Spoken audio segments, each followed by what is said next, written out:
अभी जो आपके जितने दिन बचे हैं मनुष्य जीवन के, ये प्राय प्रश्न बना रहता है, मुझसे पाप हो गए, क्या क्षमा कर देंगे भगवान? तो ध्यान से सुनिए, मनुष्य जीवन में अभी जो आपके दिन बचे हैं, यदि उन दिनों का ज्ञान पूर्वक सदुपयोग करें, अर्थात नाम जप करते हुए पूर्व में जो पाप किए पुनः ना होने पावे, तो मैं तुम्हें वचन देता हूं कि तुम्हारे सारे पाप मेरे प्रभु क्षमा कर देंगे। तुम्हें कोई भी पाप का दंड नहीं भोगना पड़ेगा। जितनी श्वासें अब बची हैं, जितना जीवन बचा है, अब ज्ञान पूर्वक व्यतीत कीजिए।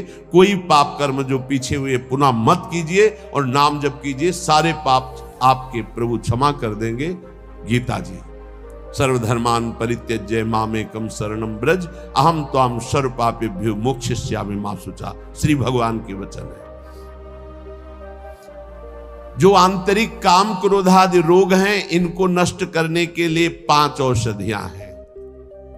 जैसे पेट खराब हो जाए तो पंचसकार चूर्ण की आवश्यकता होती है, ऐसे ही हमारा विचार खराब हो गया है, दिमाग खराब हो गया है।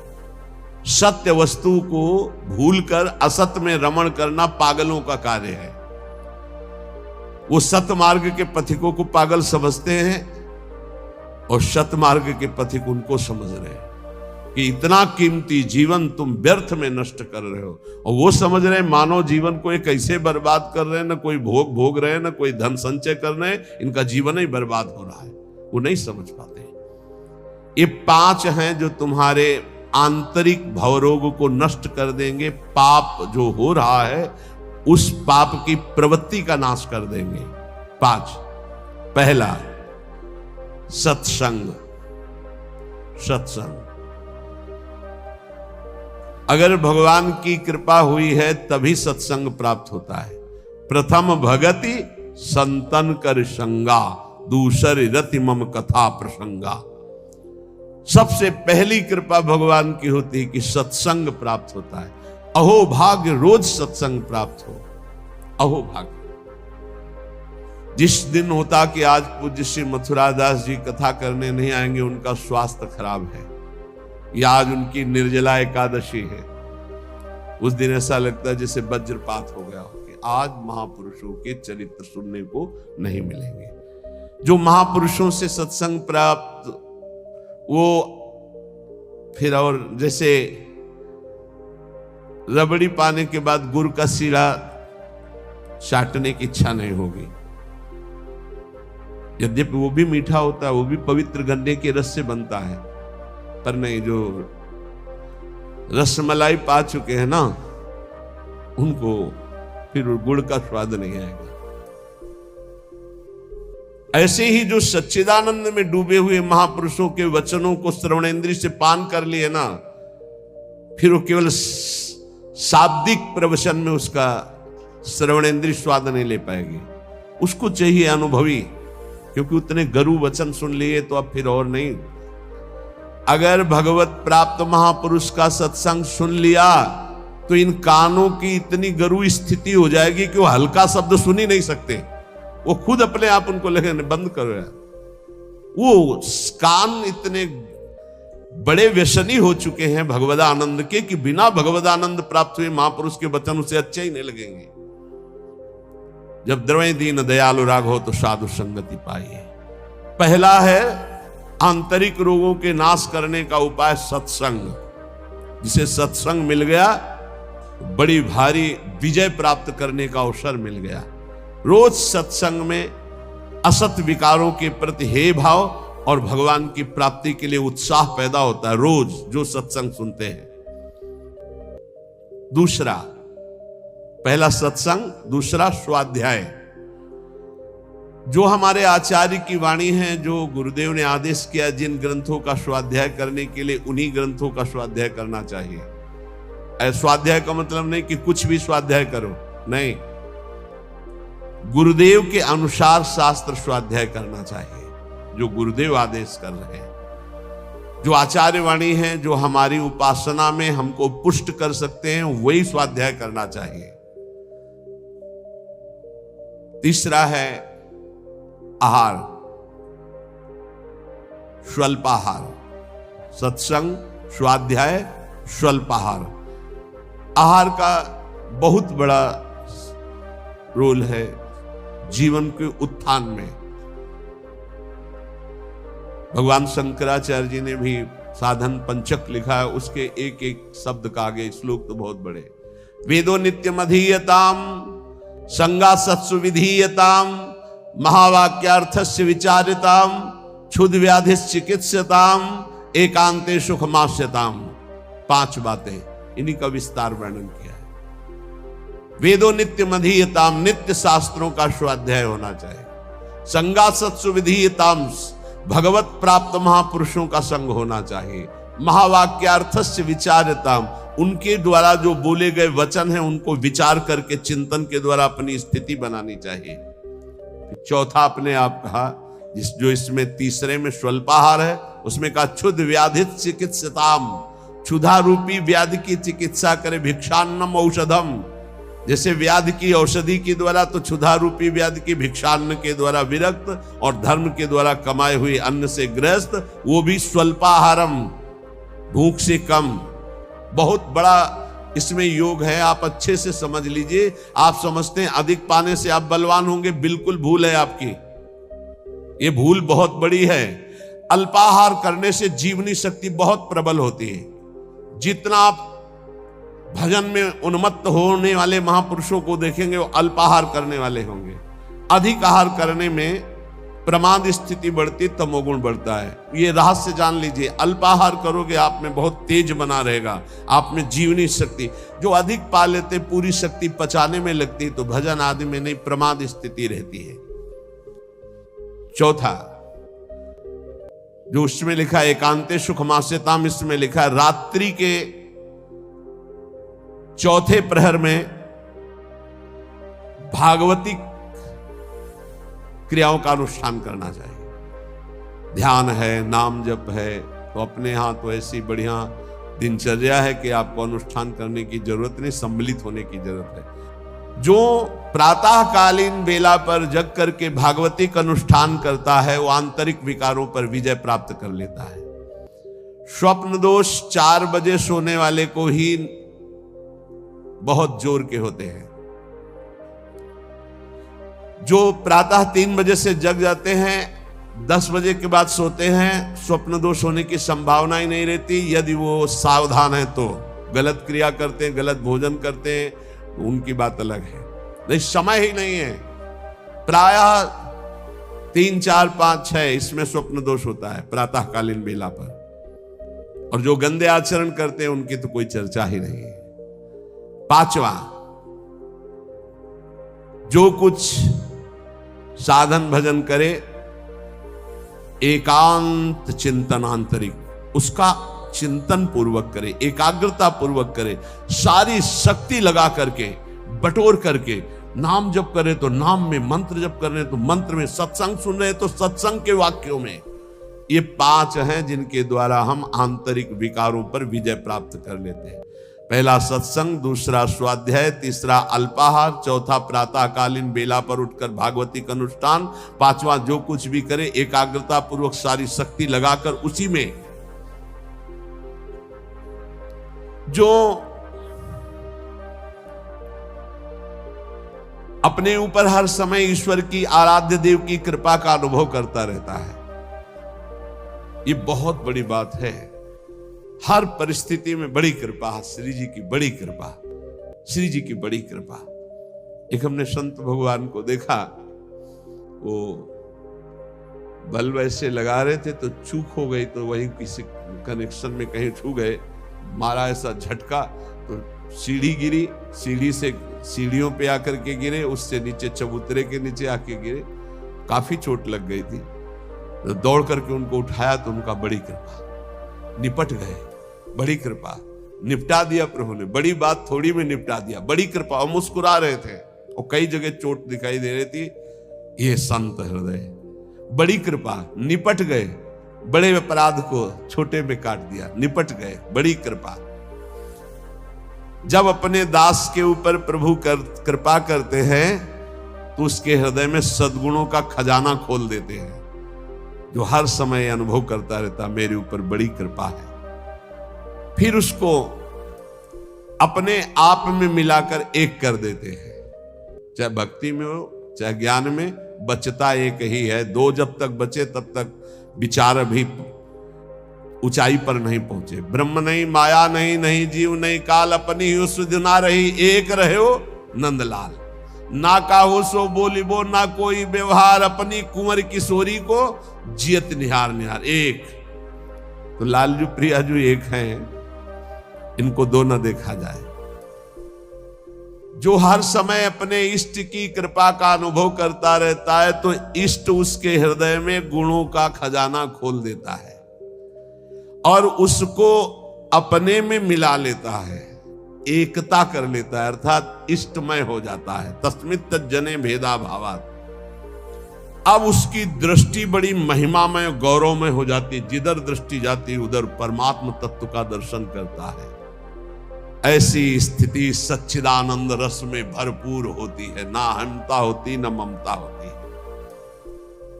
पर यह होता उन्हीं के ऊपर है। एक होते हैं जो केवल जीव से नाम जप करते हो, जीव से गुणानुवाद करते, अंतःकरण विषय चिंतन करता रहता है। ध्यान देना, बहुत उत्तम बात वर्णन हो रही। पहली बात कही कि जो जीव हर समय उपासक के कृपा का अनुभव करता रहता, बड़ी कृपा बड़ी कृपा, दुख में भी सुख में बड़ी कृपा, उसके हृदय में गुणों का खजाना खोल देते हैं और उसको एकता में मिला लेते हैं, अपने में मिला लेते हैं भगवान। अब दूसरी बात कह रहे हैं कि उपासक कब एकता को प्राप्त होता है। बोले एक उपासक होता है, बहुत ध्यान से अपने को देखना किस डिग्री में हो आप। एक उपासक होता है जो जीव के द्वारा नाम जप करता है, जीव के द्वारा गुणों का गान करता है, पर हृदय में विषय चिंतन होता है। दूसरा उपासक होता है जो जीव के द्वारा नाम जप करता है, गुणानुवाद करता है, अंतःकरण भी उसी में जुड़ा हुआ होता है। ये विशेष कृपा पात्र होता है। और तीसरा उपासक होता है जो जीव से नाम जप करता है, गुणानुवाद करता है, हृदय से जुड़ा रहता है और स्वयं लीला में डूबा रहता है। जो गाया जो चिंतन किया उसी में डूबा है। ये तीसरा, ये सर्वोपरि उपासक है। जो गाया वही चिंतन, जो चिंतन उसी में डूबा। एक गान कर रहा है लेकिन चिंतन विषय का हो रहा है, एक गान भी कर रहा है चिंतन भी कर रहा है, एक गान भी कर रहा है चिंतन भी कर रहा है और डूबा भी उसी में है, सुध ही नहीं। यह है उत्तम अवस्था उपासक की। बहुत जोर की बात है, ऐसा ही होना चाहिए। जो जप कर रहे हैं, जो गान कर रहे हैं, उसी का चिंतन कर रहे हैं, उसी में डूब रहे हैं। पहला जो नाम जप कर रहा है, गुणगान कर रहा है, हृदय से विषय चिंतन कर रहा है, वो उसको इस लोक और परलोक के भोग परास्त कर देते हैं। बहुत सावधान ऐसा उपासक, भ्रष्ट होने में देर नहीं लगेगी। जिसका वाणी से गान हो रहा है और हृदय से भी चिंतन हो रहा है, उसको इस लोक और परलोक के भोग अच्छे नहीं लगते, पर परास्त करने की गुंजाइश है। लेकिन तीसरा जो मनन करके डूबा हुआ है, त्रिभुवन का भोग, सामर्थ्य नहीं कि उसको लुभायमान कर सके, भ्रष्ट कर सके। तीसरी बहुत ऊंची स्थिति है। जो गृहस्थी में रह करके अपने परिवार से हंसता है, बोलता है, व्यवहार करता है, खाता पीता चलता उठता बैठता है, पर ऐसे जैसे विदेश में आए हुए मेहमान। गृहस्थी में कैसे भगवत प्राप्त? बोले जो अपने परिवार के साथ हंसता है, खाता पीता बोलता व्यवहार करता है, बढ़िया, सब वैसे ही, लेकिन वो वैसे जैसे किसी मेहमान के यहां गया हो। उसको पता है रहना नहीं, देश बिराना है, ये भी छूटेंगे, शरीर भी छूटेगा, जाना है, मुझे प्रभु के पास जाना है। क्योंकि वो अपने परम प्रिय सखा प्रभु को हृदय में निरंतर चिंतन करते हुए ऊंची स्थिति को प्राप्त है कि मुझे भगवत प्राप्ति करनी है। ये सब केवल एक व्यवहार मात्र है। वो उस स्थिति में परिवार में रहता हुआ, संसार में रहता हुआ शायद ही कोई समझ पावे कि कितनी ऊंची कोटि का महात्मा है वो। गृहस्थ में रहते हुए, जो अपने परिवार में रहते हुए प्रेम व्यवहार करते हुए, कमाते खाते हुए, हर समय भगवत स्मरण करते हुए ऐसे रहता है जैसे किसी मेहमान के यहाँ कि मुझे तो जाना है, नए घर मेरा, न मकान मेरा, नई वस्तु मेरी, नाथ सकल संपदा तुम्हारी, मैं सेवक समेत सुत नारी, मुझे तो आप चाहिए। देखो, जब तक तुम संसार की कामनाओं से निवृत्त नहीं होगे तो ये संसार तुम्हें फंसाए रखेगा। तुम्हारा सारा साधन भजन जो परलोक प्रदान करने वाला है, ये संसार नष्ट कर देगा। संसार की कामनाओं की जब तक निवृत्ति नहीं होती तब तक संसार फंसाए रखता है, और ये जितना साधन भजन बनता है सब खा जाता है संसार। तुम कहलाओगे भगत, लेकिन तुच्छ विषयों में अपने भजन को बेचने वाले भगत नहीं कहलाते। तुम जैसे तैसे अपने इंद्रिय और मन को बिखेर रखा है, इंद्रियां मन तुम्हारे भजन को नष्ट कर रही है। अत्यंत तुच्छ असत जड़ दुख रूप भोगों में वो मूर्ख अपने भजन को छीण कर देता है, भजन को बर्बाद कर देता है। इसलिए इस संसार की लौकिक वस्तुओं को जो तुम्हें प्राप्त है भगवद अर्पित करके प्रसाद रूप भोगो, और निर्मल परमानंद की प्राप्ति के लिए कोई इच्छा मत करो, अपने भजन को बचा के रखो। ये पदार्थ आदि तो भगवान अपने आप तुम्हारी व्यवस्था करेंगे, तुम भजन से भगवान की प्राप्ति की चाह करो।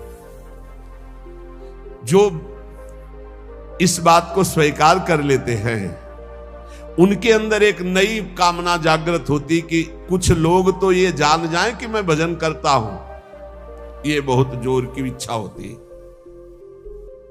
हमें और कुछ भोग नहीं चाहिए, इतना तो है कि लोग ये हमारा सम्मान कह के करें कि बड़ा भजनानंदी है, बड़ा त्यागी है, बहुत अच्छा है, गृहस्थी में रहते हुए महात्मा है या विरक्ति होते हुए कितना बढ़िया महात्मा है। ये कान सुनने के लिए लालायित रहते हैं। लोग मेरी योग्यता को जाने कि मैं कितना अच्छा हूं, ऐसी इच्छा जो करता है तो इच्छा करते ही वो परम पद का अधिकार खो देता है। समझ लो, लोगों में जानकारी फैलाने की इच्छा मतलब संसार में सतबुद्धि, मतलब प्रतिष्ठा कीर्ति की चाह, मतलब भगवत प्राप्ति की योग्यता खो देना। ये तीन बातें बड़ी दुर्लभ हैं। निर्धनता में भी दूसरों की सेवा करने का, दान देने का उत्साह, एकांत में पापाचरण ना करने की दृढ़ भावना, ये बहुत कठिन बातें, बहुत कठिन बातें। निर्धनता में भी दान देने का, दूसरों की सेवा करने का उत्साह, एकांत में कभी पाप ना करने की दृढ़ भावना, और जिससे भय लगता है ऐसा कभी कोई वचन, आचरण, संकल्प मन में ही ना आने पाए। भय लगता है पाप कर्म से, पाप कर्म ही भय प्रदान करता है। तो पाप कर्म से कैसे निवृत्त हो, क्रम बाई क्रम वर्णन कर रहे हैं। तो जो पाखंडी लोग हैं इनका संग का त्याग कर दे। पाप निवृत्ति के लक्षण, पाप तुमसे बनेंगे ही नहीं।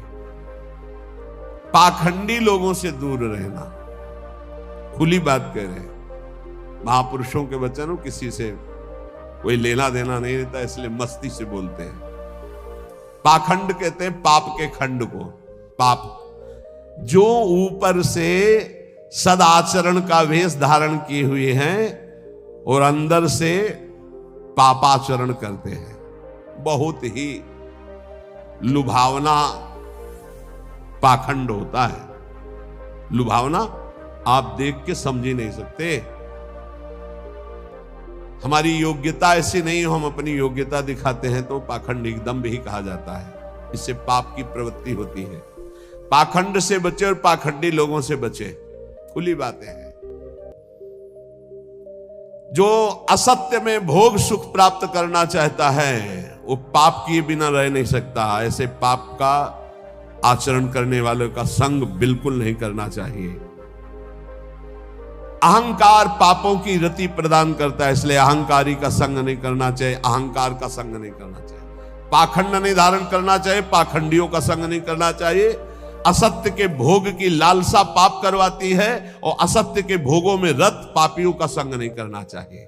अहंकार ही भोगों में रत कराता है, इसलिए अहंकार नहीं अंदर आने देना चाहिए और अहंकारियों का संग नहीं करना चाहिए। प्रभु की ओर अग्रसर होने वाले जितने साधक हैं उनको सावधान रहना चाहिए ऐसे अहंकारी असत भोगों में लगे हुए पाखंडियों से। कल्याण के मार्ग पर चलना है तो अधर्म और अनीति और पाप कर्म छोड़ने की दृढ़ प्रतिज्ञा करनी होगी। अगर हम सावधानी से नहीं संग करेंगे तो बहुत ही पाखंड का बोलबाला है, आप ऐसा ना समझ लें। कलिकाल है, ये मन चले लोग जो भगवान की प्राप्ति का कोई मार्ग ही नहीं जानते, जिसकी बातचीत में थोड़ा भी लोभ दिखाई दे, जिसकी बातचीत में थोड़ा भी काम आदि दोष का लक्षण दिखाई दे, कभी संयोग नहीं करना चाहिए, चाहे जितना बड़ा कोई हो, दूरी बना के रखनी चाहिए। इसीलिए पहला शब्द लिखा है पाप की निवृत्ति के लक्षण, तो बोले पाखंड और पाखंडी लोगों के संग का त्याग कर देना चाहिए।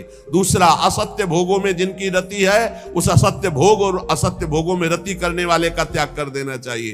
तीसरा, अहंकार और अहंकार की वृत्तियों में फंसे हुए लोगों का, इनका त्याग कर देना चाहिए। जिसको कल्याण मार्ग में चलना है, अधर्म अनीति और पाप कर्म छोड़ने की दृढ़ प्रतिज्ञा करनी चाहिए। जो पीछे पाप हो गए हैं वो इसी प्रतिज्ञा से भस्म हो जाते हैं। कभी भी ये नकारात्मक भाव रखने वालों का संग करने वाला सकारात्मक भाव में आगे नहीं बढ़ सकता है, इसलिए बहुत सावधान रहना चाहिए। जो सांसारिक मान बढ़ाई कीर्ति परिस्थिति वस्तु रुपया आश्रम इनकी प्राप्ति की चाह रखता है, वो कभी भगवान की प्राप्ति की चाह करने वाला हो ही नहीं सकता है। जो त्याग की हुई वस्तुओं का पुनः भोग करता है वो श्वान के समान होता है, वो साधु नहीं होता है। श्वान समझते, सम्मान शब्द सूचक श्वान है, नहीं उसको कुत्ता कहते हैं। बमन को कौन खाता है? कुत्ता। तो रमा बिलास राम अनुरागी तजत बमन जिम जन बड़ भागी। बमन के समान भगवान के भक्त संपूर्ण भोगों का त्याग कर देते, तो वमन के समान त्यागे हुए भोगों को पाने वाला स्वान कहा जाता है। भक्त भगवत प्रसाद पाता है और जीवन को भगवत प्रसाद में करता है। यहां खुली महापुरुषों की बातें हैं।